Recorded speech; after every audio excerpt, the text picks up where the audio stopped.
pandemi ini selain menurunkan banyak industri, juga menghilangkan banyak kenyamanan yang selama ini kita nikmati. Tapi itu barangkali perlu teguran atau evaluasi bagi kita untuk terus mawas diri. Dan yang terpenting adalah kita bisa sama-sama melewati masa-masa sulit ini secara bersama-sama, gotong royong dan kompak. Pemerintah telah menetapkan COVID-19 sebagai jenis penyakit dengan faktor risiko yang menimbulkan kedaruratan kesehatan masyarakat.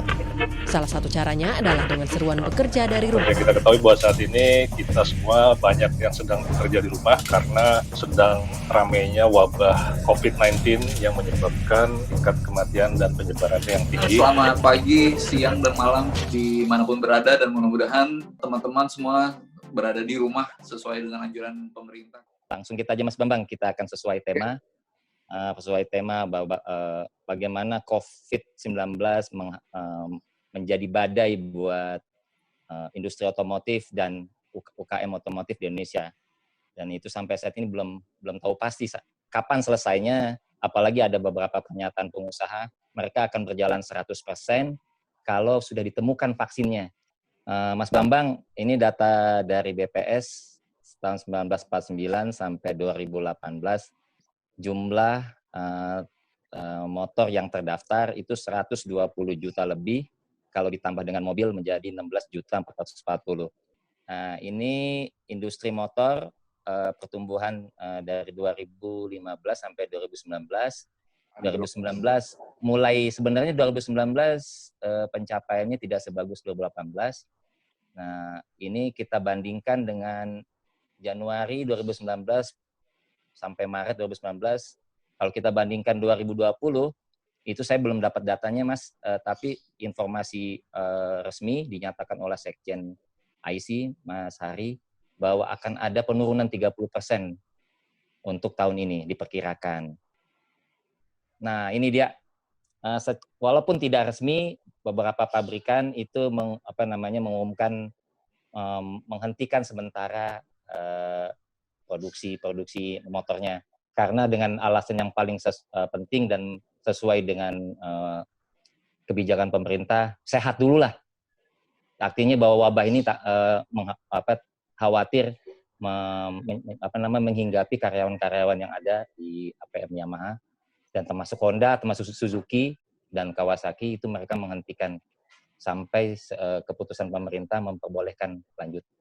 Secara total itu dia udah mengalami penurunan penjualan dari kuartal pertama ini sekitar 16% dibanding tahun lalu dengan bulan yang sama.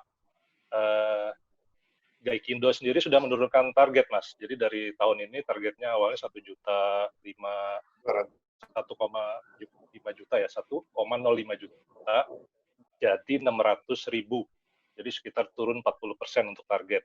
Itu cuman ini kan dari bulan Januari sampai Maret ya. Istilahnya ini belum menggambarkan yang sebenarnya, karena April, Mei itu mungkin pasti akan lebih turun lagi, karena kalau yang Maret itu kan masih ada sisa penjualan dari yang Januari dan Februari. Nah, ini emang kondisi ini membuat istilahnya tadi, karena badai COVID itu konsumen menunda pembelian, efeknya stok menumpuk di dealer, dan agar dealer itu tidak terlalu banyak barang mobil, akhirnya produsen menutup pabrik, ya kan? Rata-rata menutup pabrik itu 2 minggu, cuman selama PSBB ini mereka jadi bertambah lagi gitu kan. Nah, ini kan menjadi PR nih, Mas. Jadi gimana tuh kalau menurut Mas Bambang? Karena kan yang terlibat itu dalam satu pabrik, itu kan dia vendornya banyak banget tuh, banyak UKM-UKM, dan istilahnya ya jadi PR lah. Kalau menurut Mas Bambang tuh gimana? Langsung nih. Ya. Masuk silakan, Pak, Mas. Jadi terima kasih. Assalamualaikum warahmatullahi wabarakatuh. Mas Imron, Mas Niko, dan kawan-kawan semua, saya lihat ada Billy. Jadi saya didampingi oleh Rio, Ketua Umum Motor Besar Indonesia ini. Jadi memang pandemi ini selain menurunkan banyak industri, juga menghilangkan banyak kenyamanan yang selama ini kita nikmati. Tapi itu barangkali suatu teguran atau evaluasi bagi kita untuk terus mawas diri. Dan yang terpenting adalah kita bisa sama-sama melewati masa-masa sulit ini secara bersama-sama, gotong royong dan kompak, kemudian juga saling memahami, termasuk juga pemerintah dalam hal regulasi agar nanti pasca COVID ini kita cepat bangkit. Yang kita khawatirkan kan kalau pasca pandemi ini kita tidak siap, maka ini akan berkepanjangan, tidak saja menjadi krisis ekonomi, tapi juga menjadi krisis pangan, dan akhirnya krisis politik. Ini yang perlu kita sama-sama sadari dan harus kita hindari. Jadi memang kalau kita bicara soal industri, tadi saya berkomunikasi dengan Gaikindo, dan untuk penjualan yang memang dari target sebetulnya 1 juta lebih itu, kalau laku 400.000 aja sekarang sudah bagus. Jadi memang makin lama semua kita semakin menurun. Dan ini ke depan juga akan semakin buruk. Karena apa? Karena hampir 70% kepemilikan mobil motor di tanah air kita ini adalah berasal dari kredit. Nah, sementara sektor perbankan juga sedang hari ini terpukul. Makanya beberapa relaksasi, insentif, ini sudah dilakukan oleh pemerintah terhadap beberapa industri yang terdampak paling parah, diantaranya selain pariwisata yang sangat parah, ya otomotif ini. Ya, ini menyangkut juga soal para pekerja dan turunannya ke bawah, termasuk juga dealer, kemudian services, dan lain-lain sebagainya. Dan kalau kita lihat dari data yang ada, pasca masuk COVID awal Januari kemarin, setidaknya kami dapat laporan sudah ada 3 pabrikan otomotif yang tutup, menghentikan kegiatannya secara total, di antaranya Mitsubishi, Honda, dan Suzuki. Itu artinya kan PHK total, pemberhentian total kepada seluruh karyawan. Ini juga akan jadi PR tersendiri bagi pemerintah bagaimana menyikapi para pekerja di sektor ini yang kemudian mendadak nganggur di rumah. Kalau dulu tulang punggung kita kan adalah UMKM ketika krisis moneter, krisis ekonomi 98. Tapi sekarang ini UMKM justru tidak berdaya. Dulu ketika perusahaan besar, bank pada kolab, yang menjadi tulang punggung kita untuk menjaga daya beli masyarakat itu dari UMKM. Sekarang ini semuanya terpukul, justru UMKM ini yang paling terpukul. Memang sehingga memang jangankan untuk otomotif, kebutuhan primer atau sembako aja, kebutuhan pokok aja ini dalam 1-2 bulan ke depan ini mungkin di setiap rumah tangga akan sulit. Nah, sehingga potensi untuk kredit macet di sektor otomotif ini karena 70% kepemilikan kendaraan di kita ini adalah kredit, ini makin bengkak dan akan menjadi persoalan sendiri. Untuk saja Presiden kemarin sudah mengeluarkan suatu kebijakan untuk melarang leasing atau kredit menarik mobil atau yang leasingnya itu. Cuma kan pertanyaan kita adalah apakah ini akan efektif untuk juga menangkal atau menghentikan para pihak untuk tidak bermain hakim sendiri. Nah, saya agak sedikit ragu karena bagaimanapun perusahaan leasing, bank kita harus tetap survive. Pernah saya bercanda ketemu sama ada kolektor, penarik biasa, penagih utang. Tanya, kenapa yuk? Loh, kalau saya nggak tarik nagih, saya dapat makan dari mana? Jadi memang kayak lingkaran setan. Jadi ya kita berdoa saya semoga masa-masa sulit ini cepat berlalu. Saya kira tidak hanya sektor otomotif atau industri ini, tapi semua juga terkena imbasnya. Ya. Secara hobi pun ini Rio dan kawan-kawan nggak bisa lagi bergaya di jalan raya kan gitu. Tapi di sisi lain memang pemerintah sekarang ini berhasil menghemat banyak subsidi bahan bakar karena teman-teman Rio ini kan jarang reading lagi, saya nggak boleh. Saya kira itu sementara dari saya, Mas Imron. Iya. Ini Mas Bambang data dari BPS. Nah ini Mas Bambang, Tuh. kategori UKM, UMB, ini sensus 2016-2018 di 34 provinsi, 314 kabupaten dan kota. Ini UKM yang bergerak di sektor otomotif ya? Iya. Karena Ini kalau keseluruhan itu 60 juta itu pelaku UKM. Woi, 60 juta ya Pak ya? 60 juta pelaku UKM. Data Kementerian Koperasi. Yang bergerak otomotif 720 ribuan ya? Iya, 120 ribuan. Ini yang UKM, yang UMB, yang masuk ini apa namanya spare part segala macam ikutannya ya? Iya, ini kalau dalam kategori sensusnya BPS disebut dia apa namanya yang punya toko sekian 2 lantai, 1 lantai dan sama pemasoknya aksesoris semua sama servis. Nah itu melibatkan pekerja 1,8 juta. Kebayang tuh kalau misalnya dia mengalami itu goncangan. Nah, gimana Mas Bambang melihat ini efek dari dengan ini kan masif, ini baru UKM-nya, belum rantai yang servis segala macam. Iya, ini suatu keadaan yang tidak bisa kita hindari. Yang terpenting adalah bagaimana kita melakukan suatu inovasi. Sekarang ini yang tumbuh ini kalau dalam keadaan pandemi ini adalah industri di bidang kesehatan. Jadi kalau pabrik-pabrik, beberapa pabrik kawan-kawan ini yang terutama tekstil beralih kepada pengadaan APD, masker, dan seterusnya. Tapi ini kan hanya sementara sifatnya dan tidak bisa meng-cover seluruh cost atau pengeluaran pabrikannya yang selama ini memang jumlahnya cukup banyak. Tapi paling tidak ini upaya untuk menambah napas. Untuk itu kita dari Kadin kemarin kawan-kawan mendorong dan menyurati pemerintah untuk segera melakukan langkah-langkah penanggulangan, diantaranya adalah relaksasi atau stimulus atau peringanan ke pajak pasal 22, 21, 22, dan 25. Ini barangkali juga bisa membantu.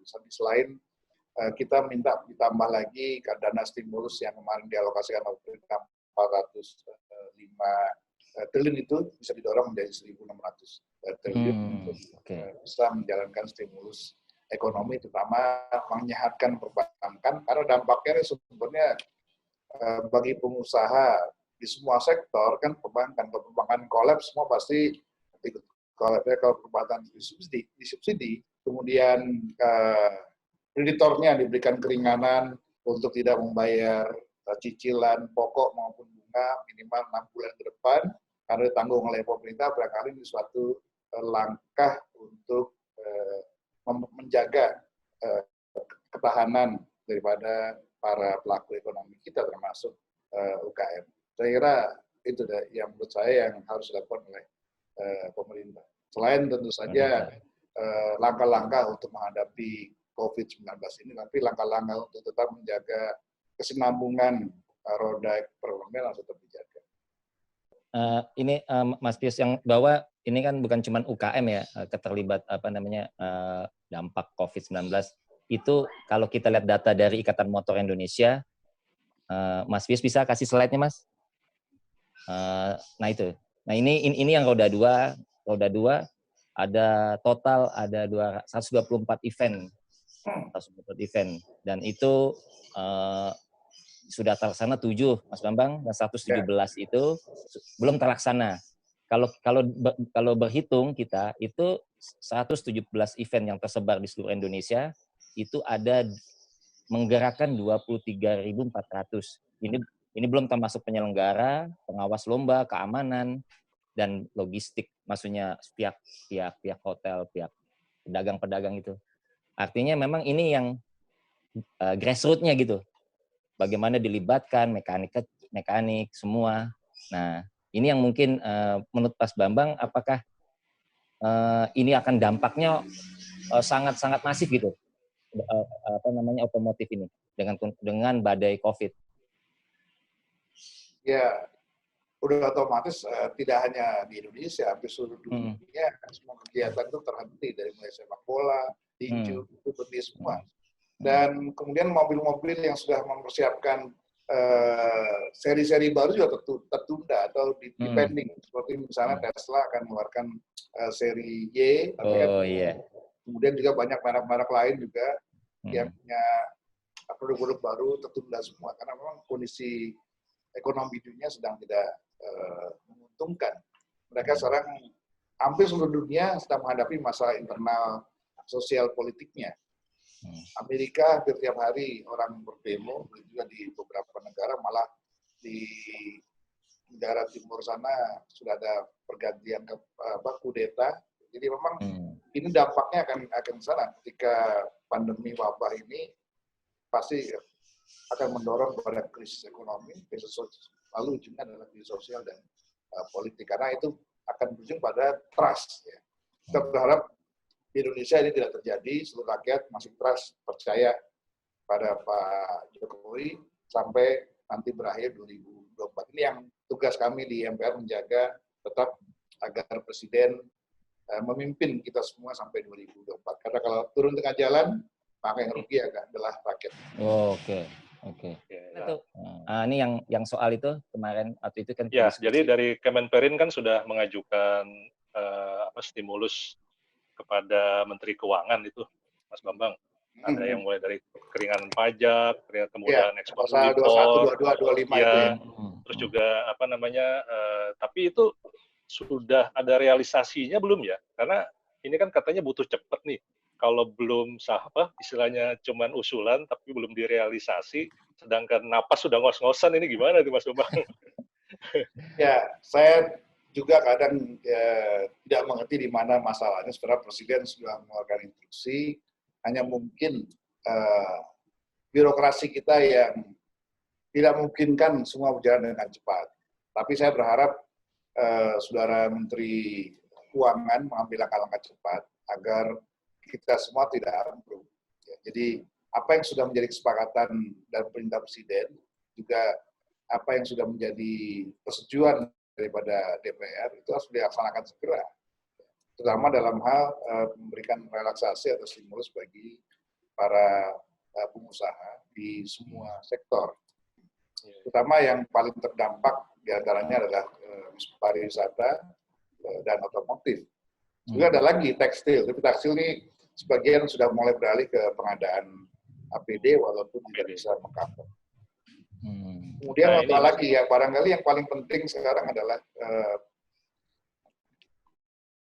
COVID ini, ya, para pemain otomotif ini, terutama para UKM yang bergerak di otomotif, harus siap-siap melakukan langkah-langkah inovasi, karena pasti untuk kebutuhan atau pembelian kendaraan bermotor baru itu sangat tidak mungkin. Yang ada orang yang sudah memiliki pasti potensi penjualan lebih besar daripada orang yang membeli.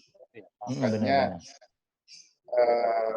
teman-teman yang bergerak di bidang modifikasi, yang industri ekonomi kreatif ini harus cepat ngambil langkah, karena nanti yang akan dilirik ke depan pasca transisi COVID turun ini atau berakhir ini adalah industri yang kreatif. Orang ingin sesuatu yang baru, ya, sesuatu yang bisa merangsang gairah hidup baru, yaitu model modifikasi mobil baru, modifikasi motor baru, ini pasti akan memiliki peluang yang lebih baik daripada yang lain. Ya, Mas Bambang tuh ada satu awal tahun ya bikin jadi viral yang itu buat dorong terutama di roda 2 soal yang tol, motor masuk tol. Nah, itu buat realisasi ataupun kemungkinan menjadi aturan tuh gimana ya? Ada rencana? Ya. Sebetulnya secara aturan, itu peraturan menteri atau peraturan pemerintah itu membolehkan, justru memperbolehkan dan mengizinkan adanya jalur khusus untuk kendaraan roda 2. Sebagai contoh misalnya di Bali dan di Madura. Itu kan sudah ada jalur khusus untuk kendaraan roda 2. Dan memang tidak boleh dicampur. Orang ketika saya menggagas ide ini, orang berpikir bahwa di tol itu campur antara motor dan mobil. Ya susah, bukan begitu, maksudnya pasti kecelakaan. Justru saya mendorong ini adalah dari rasa keadilan masyarakat. Karena selama ini jalan-jalan tol itu hanya diperuntukkan bagi kendaraan roda 4, kendaraan roda 2 dilarang. Padahal kewajiban mereka sama-sama bayar pajak, kan gitu. Harusnya baik pemilik motor maupun pemilik mobil harus boleh dong merasakan kue pembangunan yang disumbangkan melalui pajaknya. Tapi faktanya kan yang motor terpinggirkan, terpaksa berdesak-desakan dengan gerombolan motor yang lain di jalan yang sempit, jalan biasa yang sempit, sementara dilihat sebelah kanannya jalan tol lenggang, hanya mobil. Nah, saya mendorong kepada pemerintah untuk meminta kepada pengelola jalan tol, baik yang baru, mau membangun maupun yang sudah ada, bagi jalur-jalur yang masih memungkinkan dibuat jalur khusus seperti di Bali maupun di Madura, itu tidak ada salahnya, karena secara bisnis juga ketika merugikan bagi pengelola jalan tol, karena yang dia kan masuk tol motor ini bayar juga. Walaupun mungkin murah, tapi kan volumenya banyak. Itu di sisi komersil, tapi di sisi keselamatan jiwanya, dengan adanya jalan tol ini, maka kecelakaan fatal bisa dikurangi, bahkan bisa turun drastis. Di Bali, berdasarkan data Polda Bali, 10 tahun tol itu ada di sana, itu hanya 10-an atau 12 kecelakaan, itu pun tidak menimbulkan yang fatal, hanya kerusakan pada kendaraan motor saya lecet-lecet, dan tidak ada yang fatal, karena satu jalur. Paling saya kalau di dalam motor jatuh. Jadi nggak ada yang fatal. Nah, kalau kita tetap biarkan motor ini di jalan yang bebas, berbenturan dengan mobil, tiba-tiba rem depan mobil, rem mendadak, jebret, perapatan tabrak mobil, jebret, ya banyak yang tewas lah. Nah, semangat idealismenya yang saya sampaikan adalah bahwa sekarang ini kalau data yang saya peroleh ini, yang pemilik motor ini adalah terutama pasangan-pasangan muda atau anak yang belum mampu membeli mobil. Dan ini jumlahnya sangat banyak. Dan tidak mampu tinggal di Jakarta, tinggal di pinggir-pinggir kota, di perumahan BTN Bekasi, Cibinong, Tangerang, Cikarang. Nah, rata-rata tempat kerja mereka dari Jakarta. Nah, setiap hari mereka bangun pagi subuh ke Jakarta, bertaruh nyawa itu. Pulang selamat saja sudah bagus, kira-kira begitulah. Jadi kadang-kadang anak istri yang melepaskan suaminya pergi itu dengan harapan semoga malam kembali dengan selamat. Gitu. Iya, benar. Nah, kenapa? Karena tidak ada jaminan di jalan mereka bisa selamat dengan kesemrawutan yang luar biasa itu. Coba kalau misalnya dari sini ke Cibinong, dari mulai tol Taman Mini ke sana, karena lahannya masih luas, dibikin jalur khusus kendaraan roda 2, 4 meter atau 3 meter, ya, 4 meter, ya, itu pasti kecelakaannya akan menurun drastis. Mereka juga yang punya motor menikmati kue pembangunannya. Tapi ingat, saya dituding juga ini. Justru saya minta jalan tol khusus motor. Justru saya minta jalur motor besar dilarang masuk tol kecuali hari libur. Nah, hari yang masuk tol itu adalah motor-motor para pekerja, bebek, yang kecil itulah. Motor besar itu hanya boleh masuk tol hari libur, Sabtu, Minggu, dan hari libur. Kira itulah idealismenya.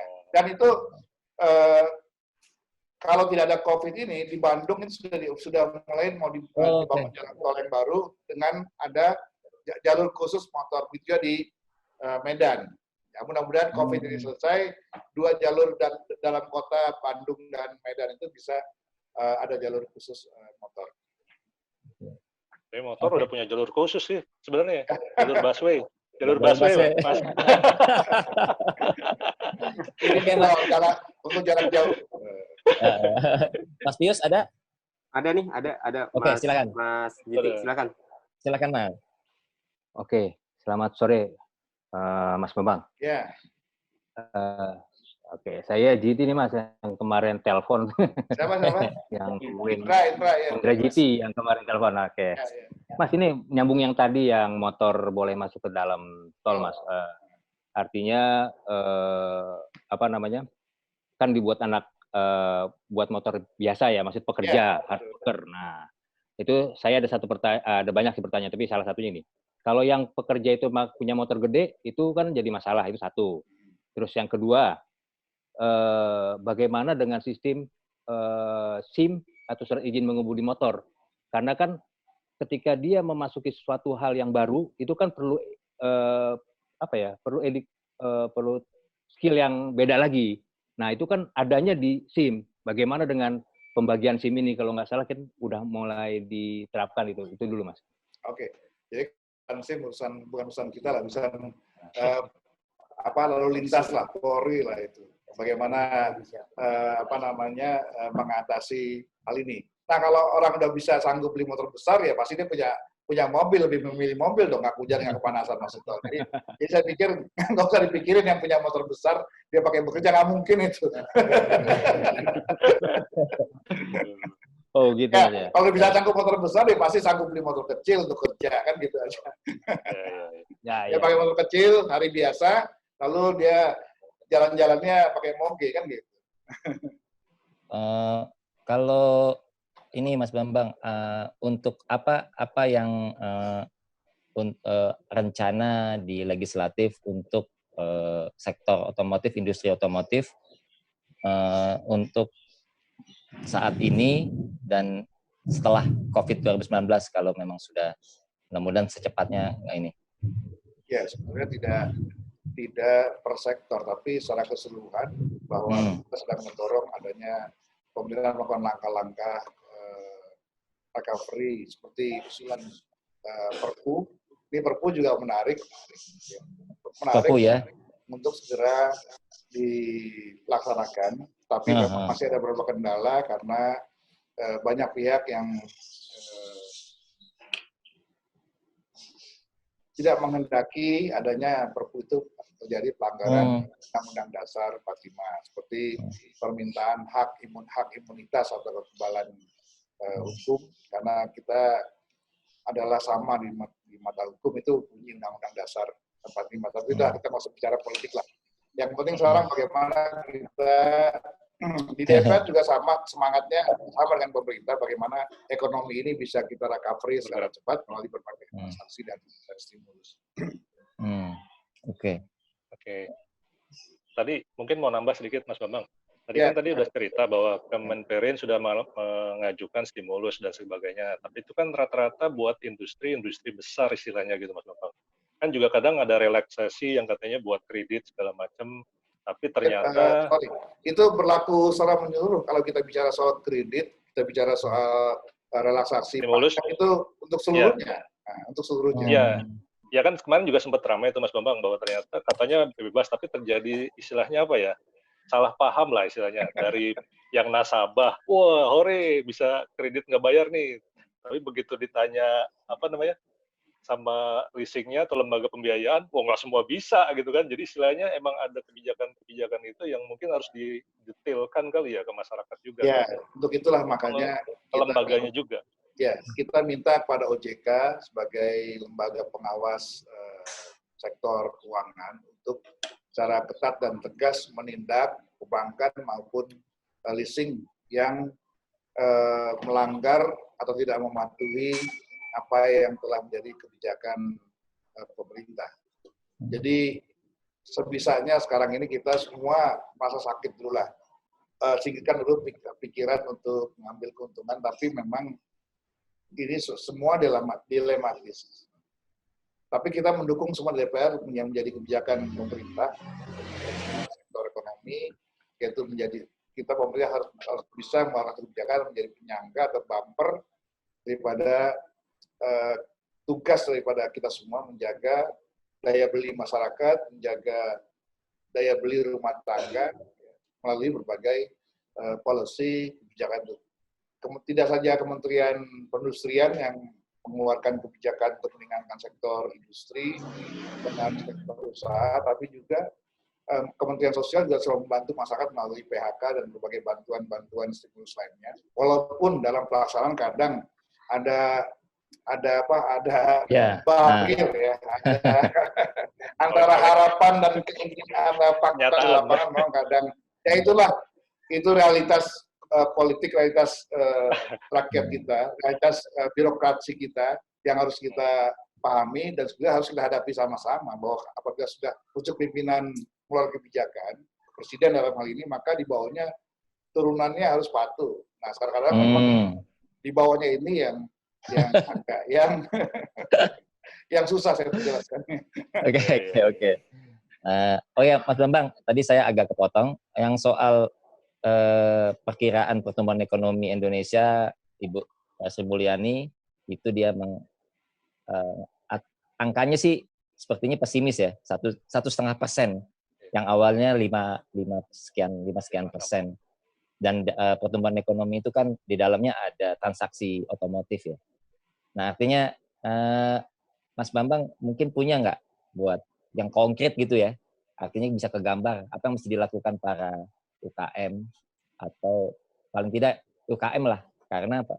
Contoh kayak UKM yang ada, kita tuh bukan cuman UKM tuh nggak cuman satu kelurahan. Saya ingat Purbalingga itu satu kecamatan, itu dia menghasilkan banyak komponen yang aftermarket gitu loh. Saya nggak kebayang kalau itu stop, berapa orang yang dikorbankan gitu. Oke, gitu aja. Bagaimana kalau itu? Yang pertama, memang harus diperkuat di sektor keuangannya. Artinya kewajiban UKM ini untuk bayar pokok dan kredit ini harus diberikan relaksasi, ditunda minimal 6 bulan ke depan, ya, supaya dia lebih fokus pada mempertahankan kehidupan usahanya. Kalau mereka sekarang masih bisa menggaji setengah karyawan saya sudah bagus. Iya.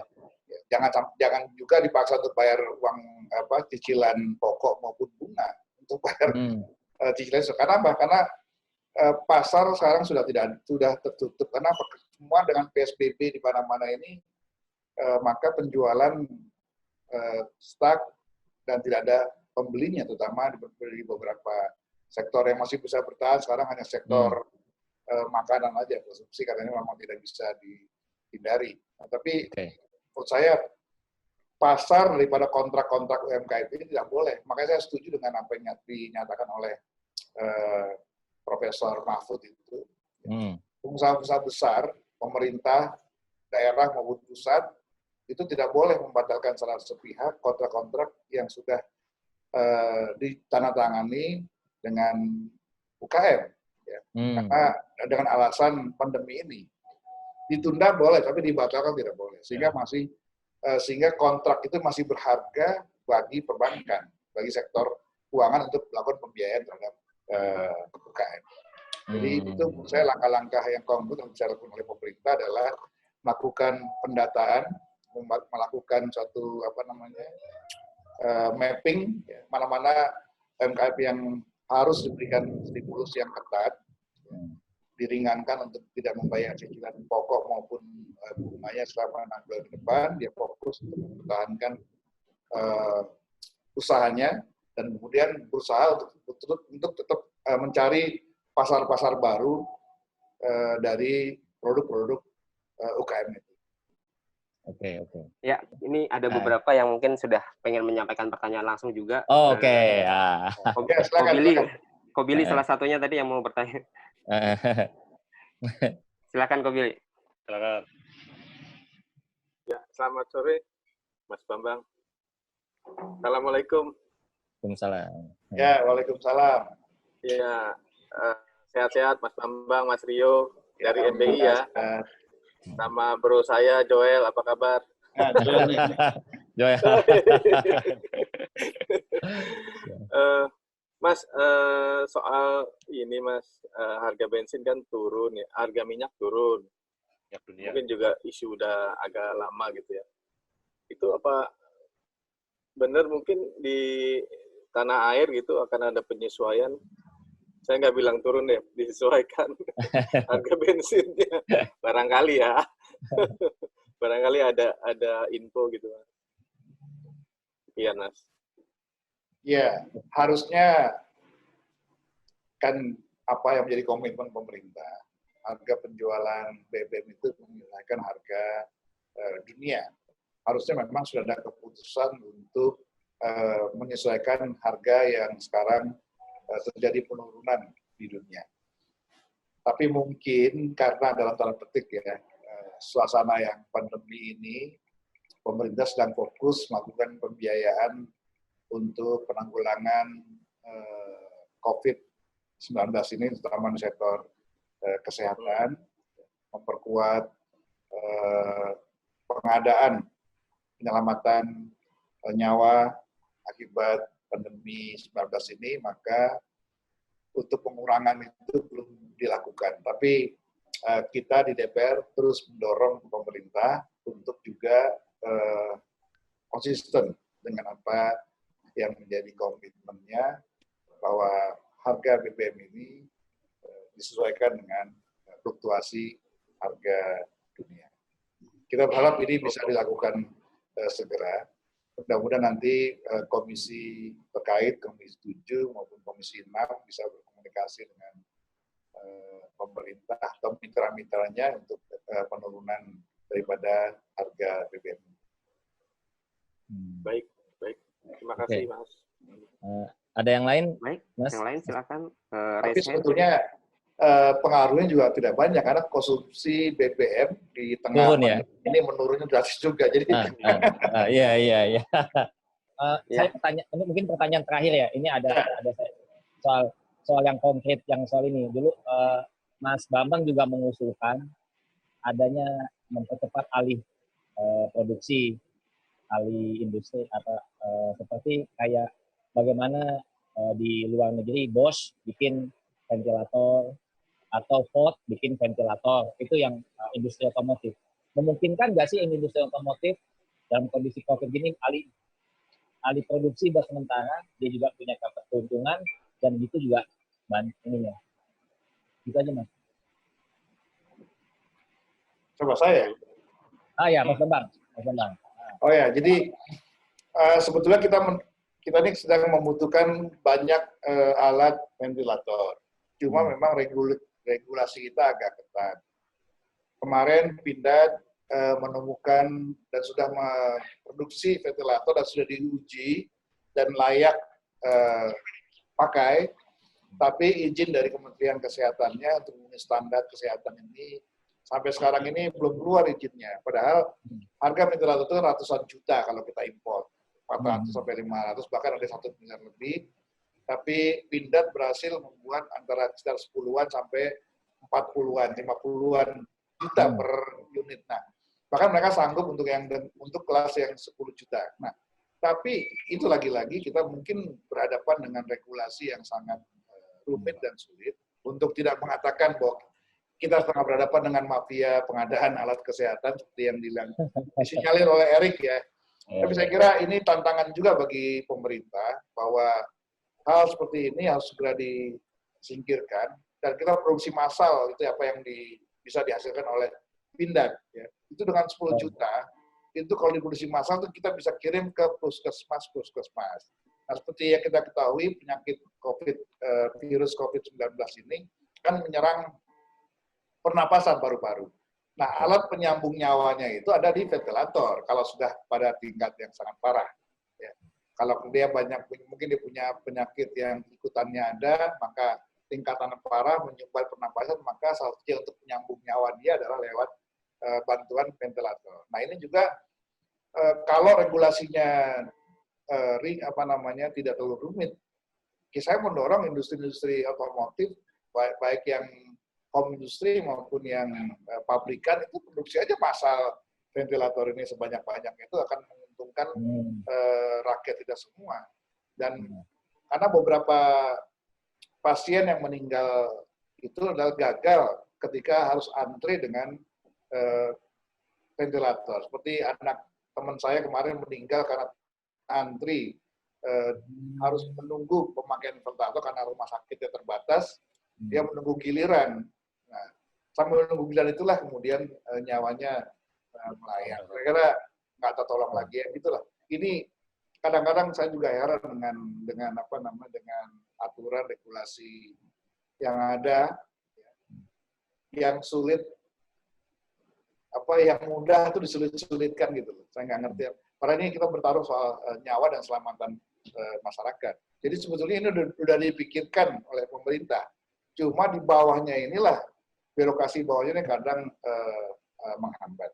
Itu barangkali saya sih ingin semua industri otomotif sekarang ini yang sedang mati suri udah beralih kepada pembuatan ventilator, itu juga sama seperti industri tekstil yang beralih mengadakan APD maupun masker, ya, itu paling nggak bisalah terus menggerakkan roda industrinya, roda usahanya, walaupun putarannya nggak cepat, tapi ada yang dilakukan sambil beramal, tetap usaha jalan. Ya.